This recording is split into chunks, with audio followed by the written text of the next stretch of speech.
Are you trying to figure out how to get things done? Are you trying to look for knowledge that can actually help you do something, be better at what you do? Hi, I'm Joyce Mbaya, founder of ZD, where we provide affordable online courses for Africa. This is the place for you, the ZD podcast, where we have inspiring conversations with amazing people. And the ultimate goal is to help you know more so you can do more. This week on the ZD podcast, I'm speaking to Jamie Pujara. Oh my goodness, where to start my story with Jamie? So last year, which some of you may know and maybe a lot of you don't know, is I participated in the Antler program, which was amazing. And this is where I met Jamie. And by the end of the program, Jamie was that person that I had connected with as a potential co-founder, as someone that I would work with in business, and I just admire all around.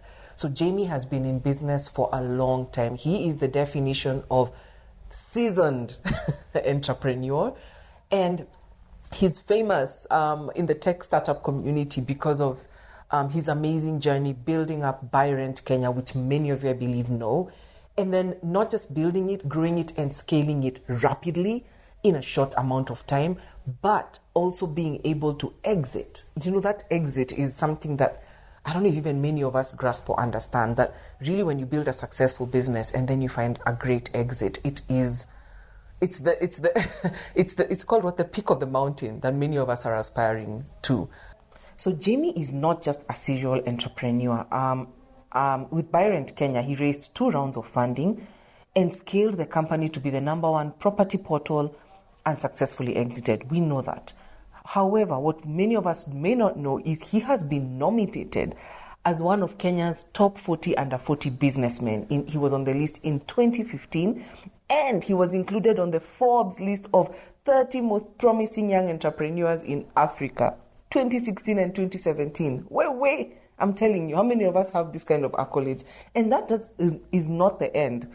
The most interesting thing, and something also amazing that Jamie humbly doesn't even talk about, but to me is just quite an important achievement as well, is that he's not just a member, but he's a global leader of the Entrepreneurs Organization, also known as EO. Now, EO is a high-quality support network of 14,000 plus like-minded leaders across 61 countries, and he has previously served as president of EO Kenya, and now he serves as the regional chair for the Middle East, Pakistan, and Africa region. Trust me. Isn't this someone that we want to learn from? I'm so excited. I've been working with Jamie as an advisor and a guide and someone that I'm leaning on now as I grow as an entrepreneur in my business. And I'm so excited that you also have the opportunity to hear from him and hear some of his nuggets around surviving 2020.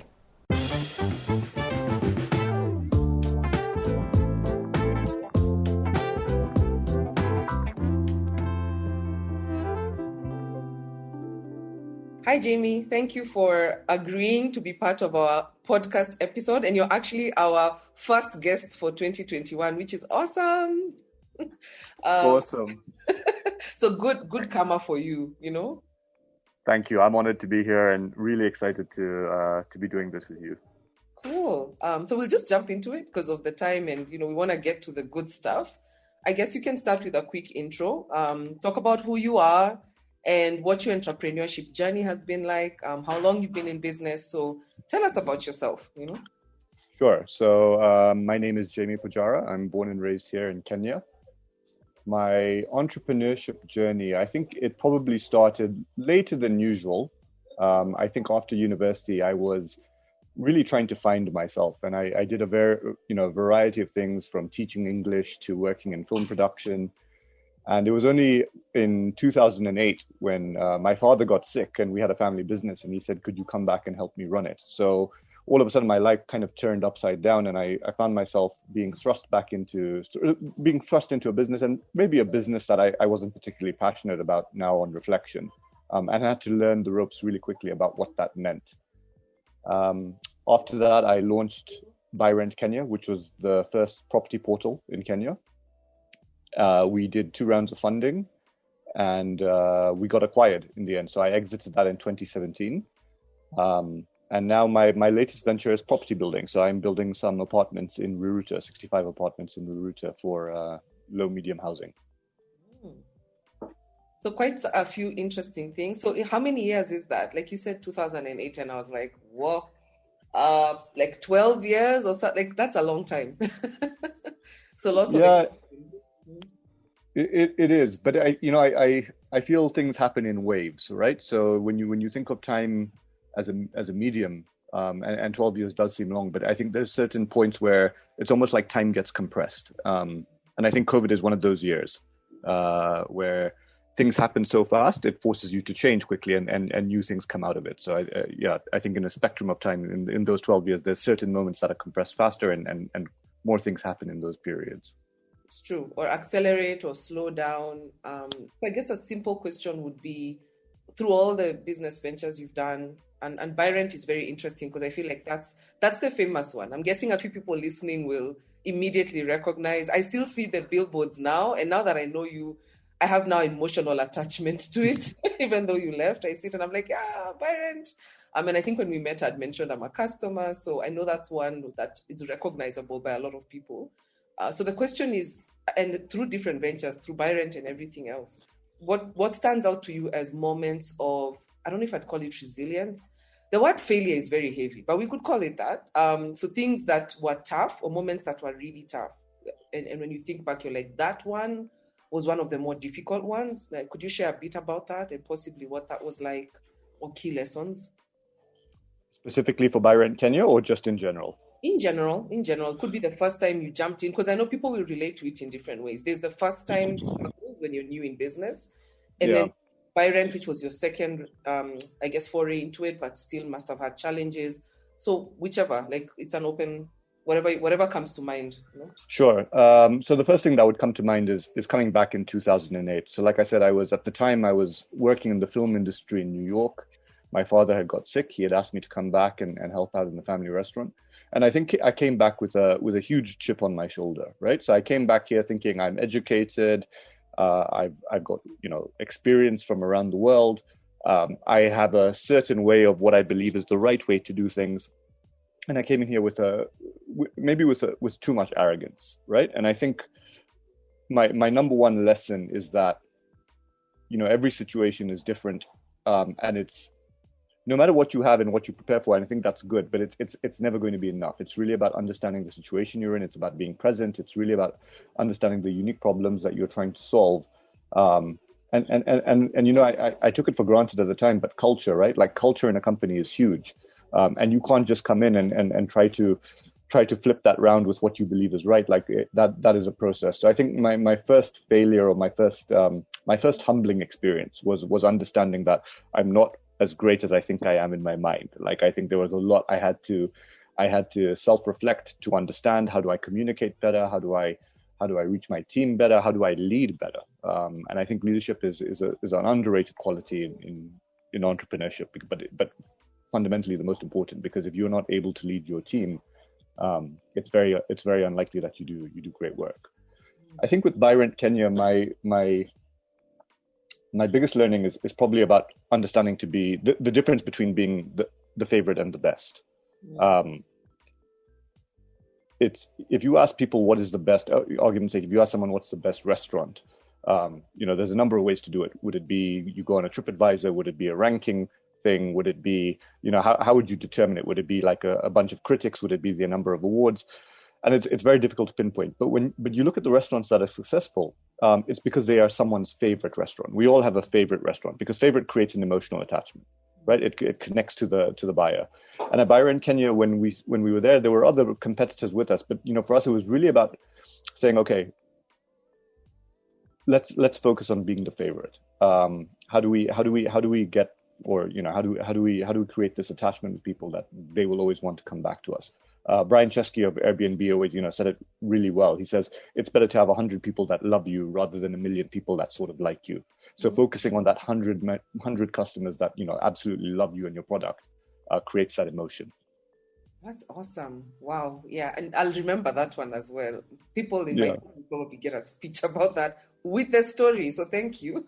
Yeah. And then I think the third lesson I've understood is, and this is from last year. And again, I think last year was very difficult for many people, and we all handled it differently. I think when I look back, perhaps I didn't handle it as well. I was on a course the other day, and someone asked me the question. He's like, in a situation like COVID, when it happened, you basically had three choices. One is you sit and you wait for it to pass. Number two is you throw in the towel and you realize whatever you had set up for is no longer going to work, and you say, okay, let me throw it in and move to something else. Or number three was you look at what you currently have, you realize it's not working, and you make the adjustments. And unfortunately for me, I think I was almost frozen with fear in the first couple of months. I didn't understand. I didn't know how long it would be, but I wasn't proactive. So I didn't make any changes, and I just kind of was hoping this would pass. And like I say, the biggest waste you have in life is time. We all have the same amount of time. If I'm wasting my time, and if I lost 5 months there, that's the 5 months I never get back. And I think that was my big lesson of 2020. So I'm glad you've gone into 2020, because that's a big part of this conversation. I'm hoping and I know we need to encourage so many who had a tough time. And I'm actually very determined to have this conversation, because I think we need to talk about it. I think everybody jumped into 2021. It's like, oh my gosh, 2020 is done, moving on.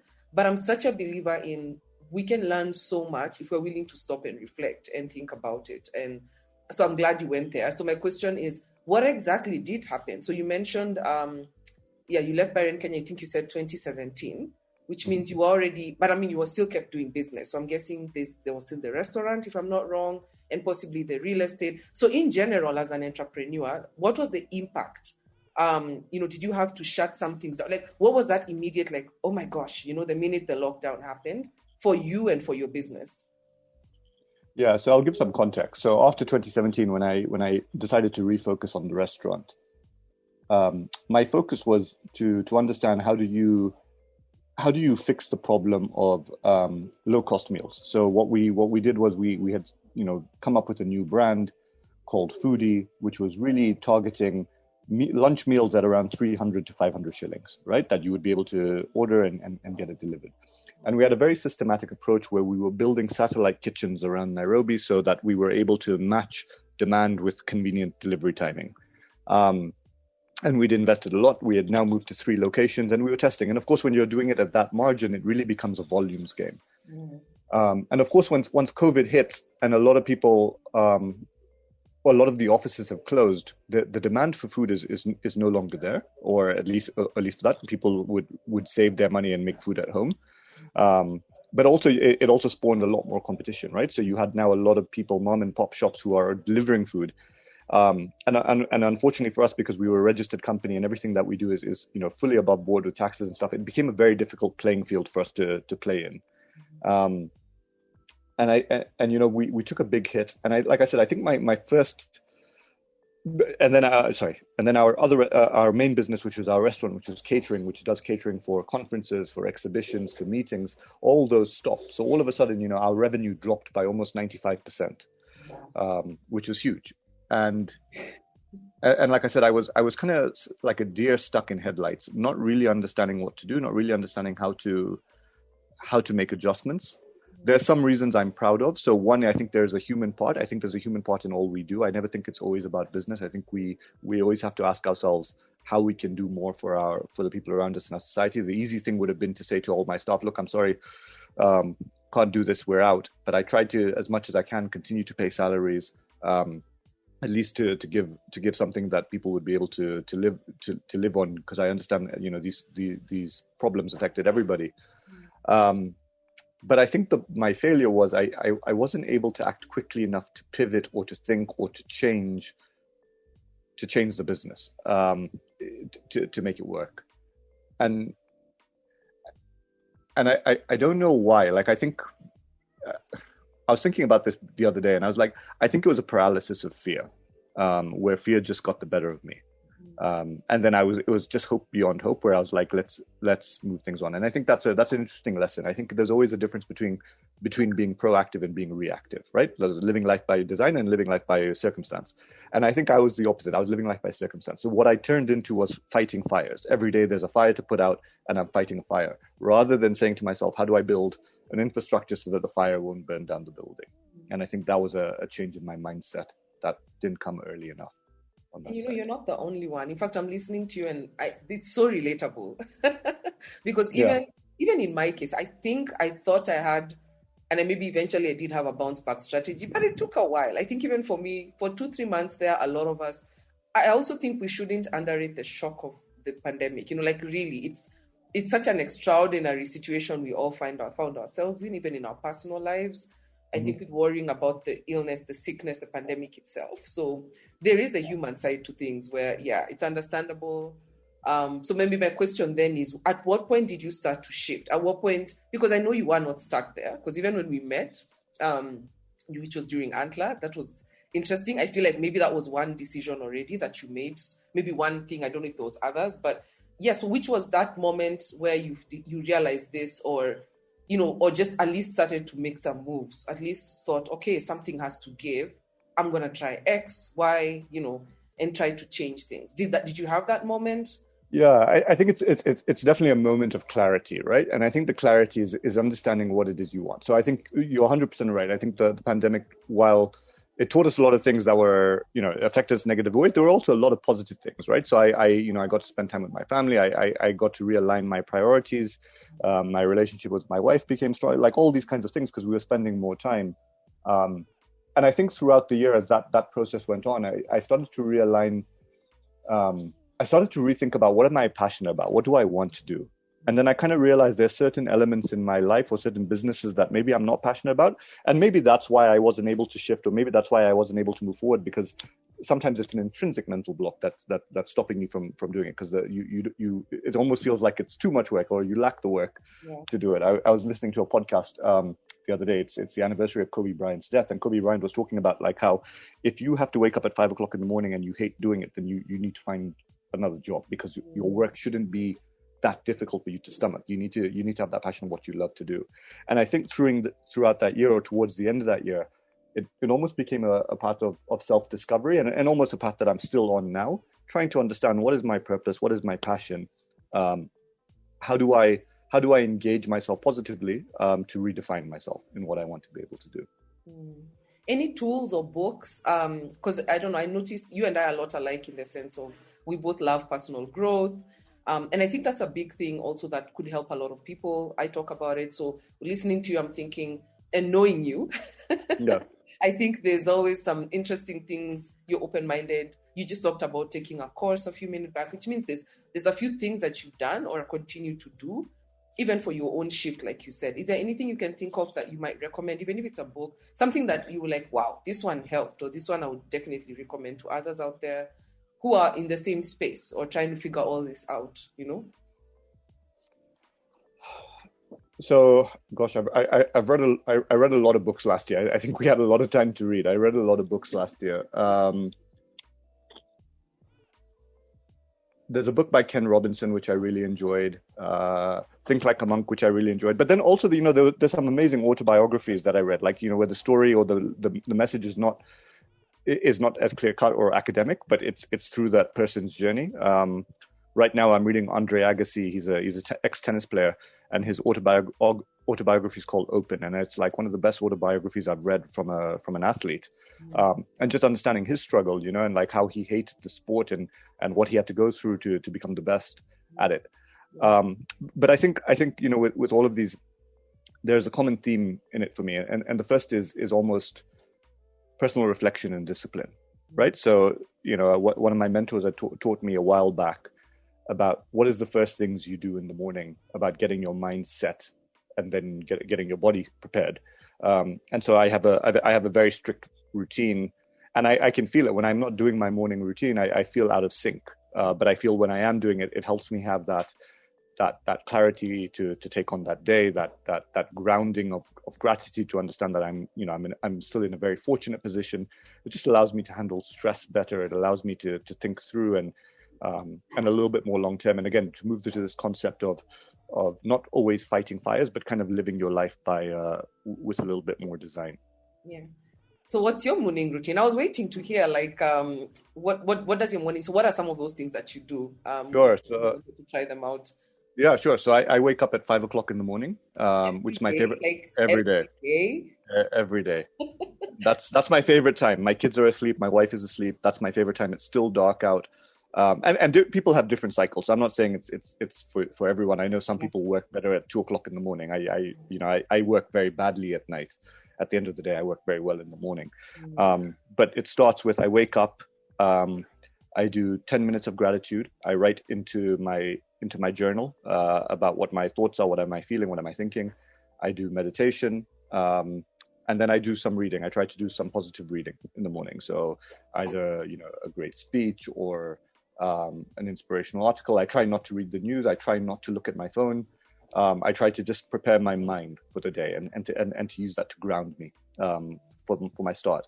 And then I would try to go and do some exercise for half an hour. So that's by now 6:30, my kids are waking up. And now we go through the whole routine of getting them ready for school, getting them breakfast, and then getting out the door. And like I say, it's not easy. And every morning on those days where you don't want to get up, I always say to myself, if it was easy, everybody would do it. It's not supposed to be easy for a reason, and that's what you have to push yourself to do. Yeah. But like I said, when I don't do it, I feel lost. I feel frazzled during the day. So it's almost like this habit becomes very necessary for me to be able to push through. Cool. All right. So just quick thoughts around key lessons. Well, I have you here. I think There's a lot, like even when I've known you, I start, and being a bit, I guess, in my tech startup journey, like where you are with Byron Kenya at some point, similar sort of tech startup, trying to build a business. There's been some good nuggets I've gotten to learn from you, and knowing that probably a lot of this audience is going to be similar people who are running tech startups. Maybe you could share some of your insights, from your journey at Byron, right? Including that whole idea of exit, because I'm usually in conversation and I don't even know if many of us either think about it or almost the view we have when we're, like even for me with ZD, it's very interesting to think about much as I'm passionate about it. Where is the business going, and is there going to be a point where it's time for me to move on to the next thing, or maybe that's the smart thing to do? And of course, you've shared with me a couple of reasons and thoughts and stories around why, when it was time to exit, you exited. But yeah, I think there's a couple of, sort of open lessons or tips. If you were giving tips to any techpreneur or anybody doing the tech startup kind of a business similar to Byron, what are some of the things you'd want to share just from your own experience, including talking a little bit about the exit strategy or exiting, Yeah, sure. I think that's a great question. And I wish I knew some of this stuff earlier. Yeah. I think the key thing is always having clarity, right? Like, and understanding what you are doing and why you are doing it and how long you want to be doing it for. And the how long is really fits into your why. So if your why is always there to, if you're in Byron, ours was to help people find property and so on and so forth. So, like at some point, I never came into the business thinking, oh, we're going to sell or we're going to IPO or whatever. Like, I just kind of felt like focus on what it is you're trying to solve, and those decisions will come up as they go along. I think there's two things, and my first one was at Byron Kenya. Yeah, we went into we raised money and we took it, and it changed very much the nature of the business. I know you and I have spoken about it, like the difference between building a high growth business and building a profitable business, and understanding the two and what it means to you as an individual based on your alignment of what you were trying to do. At Byron Kenya, it made sense because of what we had to achieve. It needed to be growth, especially when you look at a classifieds model. Like it needs to be a very dominant player, and so it needs to be a very high growth player. The second is understanding your capabilities. And I think, we see this with a lot of tech companies that go onto that stage when they pass growth, and now the structure needs to come in, the infrastructure needs to come in. And we're different CEOs and we're different people for different parts of that journey, both in terms of a skill set, in terms of what we bring to the table. So someone who's really good at growing a 5-person company to 100 is very different from someone who's going to grow it from 100 to 1,000. Just in terms of their mindset, in terms of their experience, in terms of their skill. So understanding what the company needs and are you the right person? It's always asking yourself, are you the right person for this job? From there. And then I would say the second part is again aligned to your passion. To all the entrepreneurs listening out there, we all know how draining this can be, how difficult it can be, and how many late nights, how many early mornings, how much stress you go through. And at some point, it's fine for all of us to say, look, we've burnt out, or the passion is not there anymore, or we're not getting that buzz. Some people get that buzz, and when things slow down, they don't get that buzz. And I always think it comes back to what I was talking about earlier. It's understanding where's the passion that lies in with you, and how does that connect to your business? When we think about exit strategy, I think it's important to understand, one, how do you want to exit? Who's gonna come in, and what does it look like to them? So every company will have a certain amount of metrics that they would need to do, whether it's revenue, whether it's number of users, whether it's repeat customers, whichever it is. But it's being really sure that you understand what it is, and understanding the person that you're pitching it to, that's important to them, that it weaves into the overall story of how it is. And sometimes that's probably the hardest thing to do, to understand. I think we, in the early stage, it's really about product fit. But then after that, it's really understanding, well, is it scalable? And once it's scalable, then it becomes a very different proposal, different situation.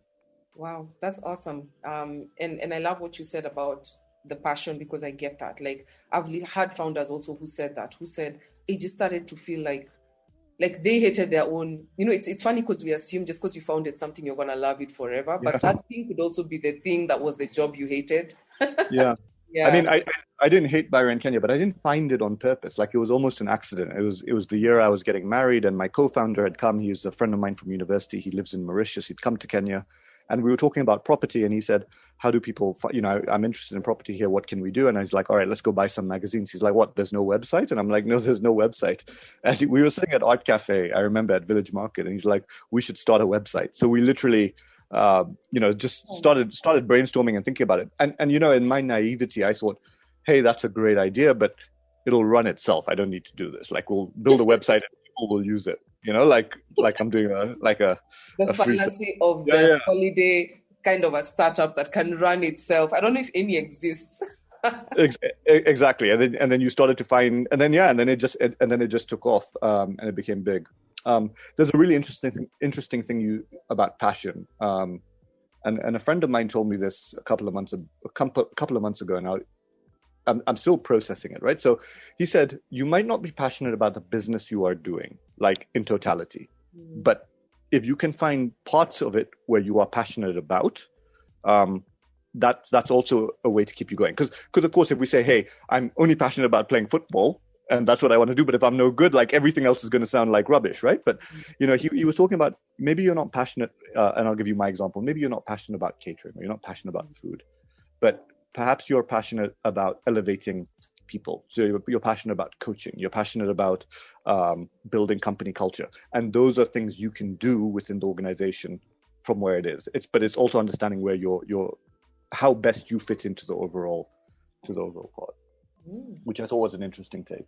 No, it is. I'm going to marinate on that as well. But yeah, those have been some of the more interesting conversations we've had. So just as we wind it down, lots of juicy, good nuggets, and thank you for sharing so openly. I guess the last one I would say is, it's 2021, the bounce back strategy. Everybody's like, okay, it's time to retaliate. Whatever happened last year, we're all forging a new path. So what's your bounce back strategy? What would you say? What's 2021 looking like for you? And any final thoughts or words around bouncing back, coming back from where we were and sort of forging this new positive path as we, I guess, rebuild in 2021. Yeah, so I think my bounce back strategy for 2021, I'm very clear about what I want to do in the restaurant. So it's really about making those milestones to be able to achieve it. I'm very focused on the property development.